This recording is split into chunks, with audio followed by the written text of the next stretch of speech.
नमस्कार दोस्तों, मेरा नाम है सुखदेव और आप मेरा चैनल देख रहे हैं जॉब तक। दोस्तों, आज हम बात करेंगे ईसीएल जूनियर टेक्नीशियन ग्रेड 2 की जो वैकेंसीज आई है उसमें फॉर्म फिलअप करते समय काफ़ी लोगों को बहुत सारी दिक्कतें आ रही हैं, काफ़ी परेशान भी है। और हमारे वीडियो के कमेंट बॉक्स में काफ़ी ज़्यादा क्वेरीज है और क्वेश्चन पूछे गए थे कि इसका जो है इस तरह से प्रॉब्लम आ रहा है, फॉर्म भरते समय क्वालिफिकेशन में प्रॉब्लम आ रहा है, एक्सपीरियंस में प्रॉब्लम आ रहा है और डॉक्यूमेंट्स सबमिट होने के बाद जब पीडीएफ आपको एप्लीकेशन फॉर्म आता है उसमें भी बहुत सारे उसमें लिखा था यू आर नॉट एलिजिबल या डॉक्यूमेंट्स नॉट अपलोड। इस तरह से भी बहुत सारे लोग फ़ोन करके भी पूछे थे कि इसका क्या सॉल्यूशन है। तो इस वीडियो में एक एक चीज़ के बारे में आपको पूरी डिटेल्स स्टेप बाय स्टेप बताने वाला हूँ। साथ ही फॉर्म फिलअप करते समय जितनी भी प्रॉब्लम आ रही है वो सारे प्रॉब्लम को इसमें रिजोल्व भी करने वाला हूँ। प्लस आपको इन हैंड सैलरी कितनी आने वाली है, क्या क्या काम करना पड़ेगा, रिजल्ट कब तक आ गया और डीवी के लिए आपको कितना टाइम मिलेगा और क्या क्या डीवी के लिए आप इस आपको प्रेफर करके रखना पड़ेगा। ये सारे डिटेल्स इस वीडियो के माध्यम से स्टेप बाय स्टेप बताने वाला हूँ। तो वीडियो को कंप्लीट एंड तक जरूर देखिए। वीडियो को एक लाइक करके अपने दोस्तों में भी शेयर करें, चैनल को सब्सक्राइब करके बेल आइकन को भी प्रेस करें। तो चलिए वीडियो को स्टार्ट करते हैं। तो सबसे पहले दोस्तों, आपका फॉर्म फिलअप करते समय क्या क्या प्रॉब्लम आ रहा है और कैसे आपको फॉर्म फिलअप करना है इसके बारे में बताएंगे। देन इसके बाद आगे का प्रोसेस आपको बताएंगे। तो सबसे पहले वेबसाइट होने के बाद, ओपन होने के बाद आप अगर रजिस्ट्रेशन नहीं किए हैं तो आपको यहाँ पर जो है एडवर्टाइजमेंट नंबर यहाँ पर क्लिक करना है, वो आपको ऑप्शन मिलेगा। उसके बाद जो है पोस्ट अप्लाई, ठीक है। पहले ही आपने अगर रजिस्ट्रेशन कर लिया तो आपको एक टेम्पररी आईडी मिलेगा, ठीक है, 5-6 डिजिट का, वो आपको यहाँ पर मेंशन करना है और आपको डेट ऑफ बर्थ करेंगे। तो जहाँ से आपने फॉर्म फिलअप किया था वहाँ से आपका जो है स्टार्ट हो जाता है, ठीक है। आप अगर नहीं किए हैं तो सबसे पहले आपको यहाँ पर एडवर्टाइजमेंट नंबर और पोस्ट अप्लाई पर क्लिक करेंगे, ठीक है। वहाँ पर जैसे क्लिक करेंगे तो आपके सामने एक जो है फॉर्म ओपन हो जाएगा जिसमें आपका सिंपल अपना नाम, जेंडर वगैरह सेलेक्ट करने के लिए बोला जाएगा। उसके बाद डेट ऑफ बर्थ और आपका state of domicile mother tongue, ठीक है, और मोबाइल नंबर और आपका एक सर्विस में वगैरह है। या जो है बेसिक सा आपका ये फॉर्म जो है मांग जो भी आपसे डिटेल्स मांग रहा है वो आपको फिल कर देना है, पैन कार्ड वगैरह। और यहाँ पर देखिए are you an ECL employee, तो पहले आपने ईसीएल वगैरह में काम कर चुके हैं या कर रहे हैं करंटली तो आपको यस पे क्लिक कर देना है। उसके बाद are you associate with any DE units, तो देखिए ईसीएल जो है डीई के अंतर्गत आता है, तो आप अभी करंटली वर्किंग वगैरह कर रहे हैं तो आपको यस पे क्लिक कर देना है और उनका जो है डिटेल्स आपको फिल कर देना है। उसके बाद यहाँ अपना फादर्स नेम, कैटेगरी और मेटेरियल स्टेटस और रिलीजन और आपका नियर रिलीव सेशन।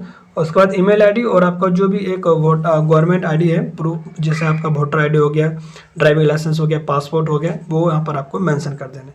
ये बेसिक सा है, वो आपको फिल कर देना है। उसके बाद जब जो भी डिटेल्स फिल करोगे उसके बाद आपको वैलिड पर्सनल डेटा पर क्लिक करेंगे तो वो आपका डेटा जो सेव हो जाता है। उसके बाद यहाँ पर आ जाता है जो एड्रेस, तो जो भी आपका एड्रेस है वो एड्रेस फिल करके आपको वैलिड एड्रेस पे क्लिक कर देना है, ठीक है। बहुत सारे लोगों को प्रॉब्लम होता है, जैसे एक बार रजिस्ट्रेशन करने के बाद स्टक हो जाता है तो फिर से दोबारा इस तरह से ऑप्शन नहीं आता क्लिक करने के लिए। तो उसके लिए सबसे पहले क्या, अगर आपका ऐसा हो रहा है तो आप अपना डिटेल्स वगैरह डालने के बाद, डेट ऑफ बर्थ और टेम्पररी आईडी डालने के बाद सबसे पहले आपको लैंग्वेज पर जाना है। लैंग्वेज पर आपको जो भी आपको लैंग्वेज आता है क्लिक करके आपको वैलिड लैंग्वेज पर क्लिक करेंगे तो आपका इधर वाला जो है फिर से ओपन हो जाएगा, ठीक है। तो ये बहुत सारे लोगों को प्रॉब्लम आ रहा था कि आगे बढ़ ही नहीं रहा है, तो ये इसका एक रेजोल्यूशन हो सकता है, ठीक है। और यहाँ पर सारा एड्रेस वगैरह फिल करने के बाद आपको देखिए यहाँ पर एक ऑप्शन मिलेगा एनएससी नेशनल अप्रेंटिसशिप सर्टिफिकेट या एनसीवीटी। तो आपके पास एनएससी सर्टिफिकेट होना चाहिए क्योंकि डीवी के टाइम आईटीआई प्लस एनसीवीटी या एनएससी सर्टिफिकेट आपका नहीं होगा तो आपको डीवी से बाहर कर दिया जाएगा। तो ये चीज़ आपको ज़रूर होना चाहिए। 10th के साथ आईटीआई और एनएससी होना चाहिए और 1 साल का जो भी क्वालिफिकेशन एक्सपीरियंस मांगा है वो। बहुत सारे लोगों का दिक्कत भी हो रहा है कि 1 साल का एक्सपीरियंस नहीं ले रहा, तो आप आपको जो है 2 साल का एक्सपीरियंस ऐड करना पड़ेगा, ठीक है। तो ये सारी चीज़ें यहाँ पर दे सकते हो, या आप जो एक्सपीरियंस जो अप्रेंटिस वगैरह भी जो डिपार्टमेंटल द्वारा जो मिला है वो भी आप मेंशन कर सकते हो, ठीक है। बट आपके पास 2 साल का एक्सपीरियंस है तो सबसे अच्छा रहेगा, ठीक है। उसके बाद आ जाता है यहाँ पर क्वालिफिकेशन। यहाँ लोगों को काफ़ी दिक्कत हो रही है क्वालिफिकेशन में भी बहुत सारी चीज़ें। तो देखिए यहाँ पर जब आप 10th लिखोगे तो यहाँ पर आपका ये नहीं होगा, ठीक है। यहाँ पर नंबर डिजिट वगैरह जो है आपको यहाँ पर नहीं मतलब लेगा, ठीक है। इसलिए यहाँ पर क्या करना पड़ेगा, आपको SSC लिखना पड़ेगा, सीनियर सेकेंडरी स्कूल, ठीक है। तो ये सीनियर सेकेंडरी स्कूल सर्टिफिकेट होता है एसएससी का फुल फॉर्म। ये आपको यहाँ पर एसएससी लिखेंगे तब आपका ले लेगा। एसएससी लिखने के बाद जो भी आपका स्कूल कॉलेज इंस्टीट्यूशन है वो आपको यहाँ पर देना है। जो भी बोर्ड से आपने पास आउट किया 10th वगैरह वो आपको डिटेल्स यहाँ पर फिल कर देना है। दूसरी बात यहाँ पर देखिए बहुत सारे लोगों को प्रॉब्लम हो रहा है क्लास सिक्योर्ड में, ठीक है। तो यहाँ पर क्या करना है, तो यहाँ पर 3 ऑप्शन आता है डिस्क्रिप्शन करके, फर्स्ट, सेकंड, थर्ड और पास। तो मैं एक बार फिर से अच्छा से बता देता हूँ। आपका अगर 70% है या 70 से ज़्यादा है, ठीक है, तो आप डिस्क्रिप्शन मतलब फर्स्ट वाला जो ऑप्शन लगा सकते हैं। 60% है या 60 से 66-65 जो भी है उसमें आप फर्स्ट लगा सकते हैं, फर्स्ट। आपका अगर 50 या 50% है तो सेकंड में लगा सकते हो। 50 से कम है, 49 पॉइंट कुछ है, वो भी आप जो है पास में लगा सकते हो। या 50 से कम है या 50 के उससे भी कम है, 40, 50, 45, 30, 35, तो आप जो है पास में लगा सकते हो, तभी आपका यहाँ पर क्वालिफिकेशन लेगा, वरना नहीं लेगा, ठीक है, परसेंटेज के अनुसार से। उसके बाद आपका कंप्लीट हो गया तो कंप्लीट पे लिख देना है, ठीक है। तो ये है क्वालिफिकेशन में जो भी प्रॉब्लम आ रहा था। आई थिंक मैंने ये प्रॉब्लम आपको बता दी है, आप समझ गए होंगे। उसके बाद देखिए यहाँ पर जो है आपके जो भी स्किल्स आपको आता है, जिस आप इलेक्ट्रॉनिक्स और सोल्डिंग वगैरह, पीसीबी असेंबली वगैरह, जो भी आपको स्किल्स है वो आप यहाँ पर मेंशन कर सकते हो। कोई कंप्यूटर से रिलेटेड जानकारी है तो आप यहाँ पर जो है ऐड कर सकते हो, ठीक है। तो ये सारी चीज़ें यहाँ पर कर सकते हो।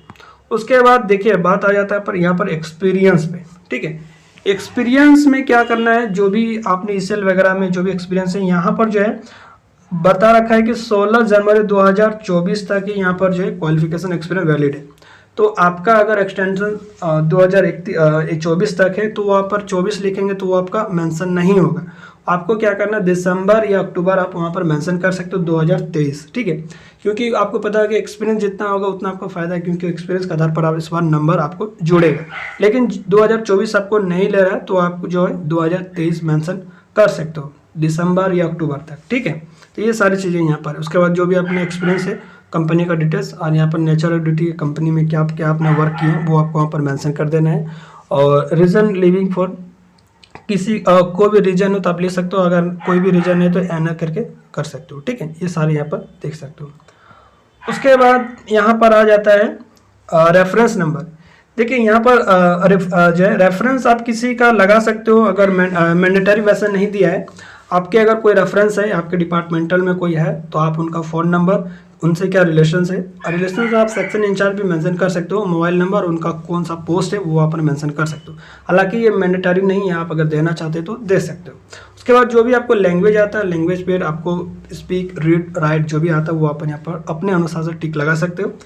उसके बाद फोटो, सिग्नेचर और सबमिट पर क्लिक करेंगे तो आपका फॉर्म सबमिट होने से पहले एक बार रीवेरीफाई करता है कि आप सब कुछ सही है। आपको यस पे क्लिक करके आपका जो भी एम्प्लॉय एप्लीकेशन आईडी होता है वो अपन मेंशन जो है स्क्रीनशॉट ले लीजिए, क्योंकि डीबी के टाइम वो एप्लीकेशन फॉर्म मांगता है, ठीक है। तो यहाँ इस बार जो है फिर से रिप्रिंट करने का भी ऑप्शन मिल रहा है इनकी वेबसाइट पर।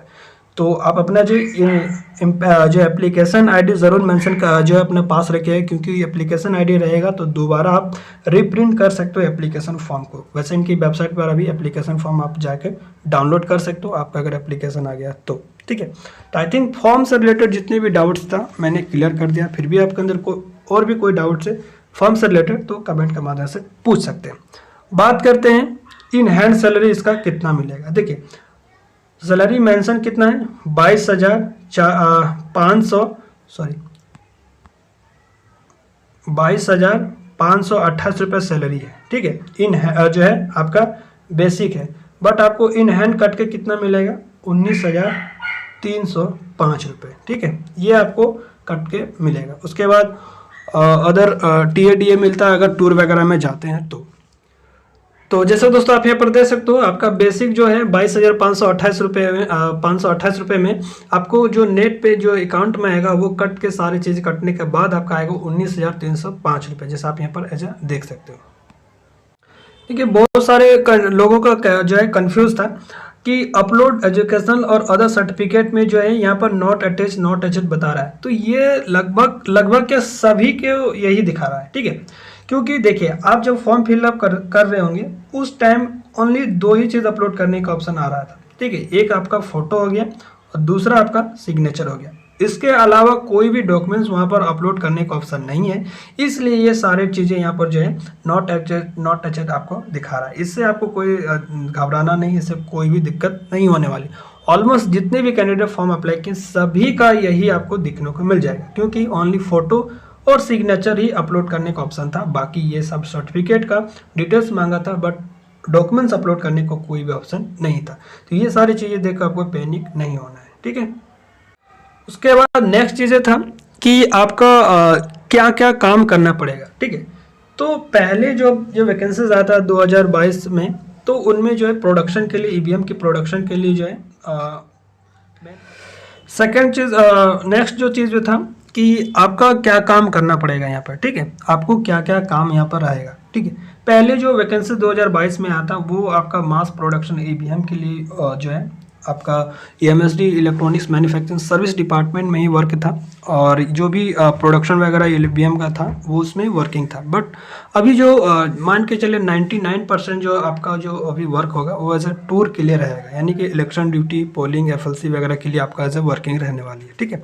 सेकंड चीज़ है, नेक्स्ट जो था वो आपका रिजल्ट कब तक आएगा। तो देखिए यहाँ पर इस बार जो है बहुत कम समय दिया है फॉर्म को अप्लाई करने के लिए, इसलिए आप मान के चलिए जनवरी के लास्ट वीक या फरवरी के फर्स्ट वीक तक आपका रिजल्ट आ जाएगा, ठीक है। यानी कि जनवरी के लास्ट या फरवरी के फर्स्ट वीक से पहले हो सकता है रिजल्ट आपको जारी कर देगा, क्योंकि काफ़ी कम समय में ही आपको रिजल्ट दे देगा, ठीक है।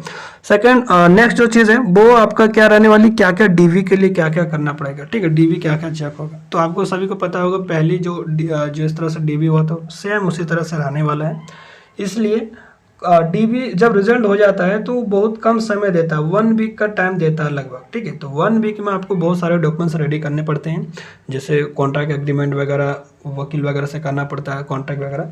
दूसरी चीज़ है वो आपको पुलिस वेरिफिकेशन वगैरह भी बनाना पड़ता है, जो कि आपको वो DV के टाइम आपको मैंडेटरी रखा गया, ठीक है। DV के टाइम आपको पुलिस वेरिफिकेशन, जाति आवासीय आपका करंट चाहिए, ये सारी चीज़ें हो सके तो अभी से आप बना के रख सकते हैं।